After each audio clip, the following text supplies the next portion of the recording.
ఇంకో 2 నిమిషాలు అక్కడే ఉంటే నన్ను ఎవడో ఒకడు ప్లేట్‌తో అయితే కొట్టేయంటాడు మామ. హలో గైస్, నేను మీ మధు. ఈ రోజు మన కన్సిస్టెన్సీ ఛాలెంజ్‌లో డే 6. పొద్దున్నే లేసి రెడీ అయిపోయి టిఫిన్ తినేసి క్లాస్‌కైతే వచ్చినాం మామ. క్లాస్‌కొచ్చే దారిలో మనకు ఒక దోస అయితే అరిగిపోయింది. ఇంకా కళ్ళు చూడండి ఎలా అయిపోయిందో. రాత్రంతా మ్యాచ్ చూసి 1కి అయితే పనుకున్నాను.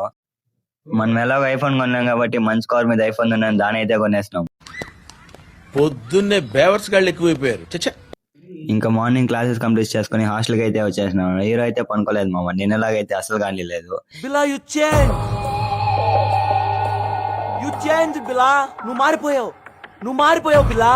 ఇంకా ఆఫ్టర్నూన్ క్లాసెస్ కూడా కంప్లీట్ చేసుకుని హాస్టల్కి అయితే వచ్చేసాను. వచ్చినాక మంచిగా కాఫీ అయితే తాగే ఇంకో కొంచెం సేపు రీల్స్ చూసుకొని కొంచెం సేపు పనుకొని నైట్ మెస్కి అయితే వచ్చేసినాము. ఇక్కడ చూసే వీళ్ళైతే నన్ను కొట్టేసేటట్టే అయితే ఉన్నారు దూరేకి చూస్తే. ఇంకా నాతో పని కాలేదనేసి మా ఫ్రెండ్ గారిని అయితే అటు సైడ్ నేను దూరమన్నాను. మా వాడైతే వీళ్ళు అటు సైడ్ నుంచి అయితే ట్రై చేస్తున్నాడు. ఇంకా ఫస్ట్ లో 2 చపాతీలు అయితే దొరికినాయి నాకు ఎలాగోలా. మళ్ళీ మా వాడు ట్రై చేసి 3 చపాతీలు అయితే తెప్పించినాడు. ఫైనల్ గా 5 చపాతీలు అయితే కుమ్మేసినాము. ఫైనల్ గా నా డే అయితే ఇలా కంప్లీట్ అయింది మా. మీ డే ఎలా కంప్లీట్ అయిందో కమెంట్లు అయితే చెప్పేయండి.